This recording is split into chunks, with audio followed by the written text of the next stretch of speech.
Kanina, bago ako pumasok, may nakita nga pala akong homeless, no? So, madaling araw nga pala 'to nangyari kasi umaga yung pasok ko, 6:00 ng umaga. So, antok na antok ako nun. E di papasok ako ng trabaho. Nakita ko siya, homeless, natutulog. So, ako, e di bumaba ako ng motor. Bumili ako dun sa tindahan. And then, habang pinagmamasdan ko siya, sarap ng tulog niya. Yung tipong ano, ang lalim.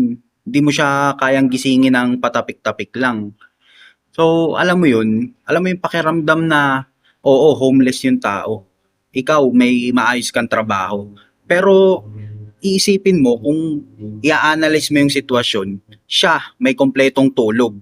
Tapos ikaw na nagtatrabaho, ikaw na may madaming pera, ikaw na may maayos na trabaho, may maayos na kasuotan, hindi ka makatulog ng maayos. 'Di ba? Naisip nyo yun? Yung tipong akala mo nasa iyo na yun lahat, pero hindi pala. Naniniwala talaga ako na ginawang pantay-pantay ng Diyos ang lahat, no? Although may mahirap at mayaman, may salat at meron, pero kung iisipin mo, hindi porket madami kang pera, nasa iyo na ang lahat. At hindi naman porket mahirap ka, palagi kang sumasala sa pagkain. So, hindi ganun. Pantay lang talaga tayo lahat.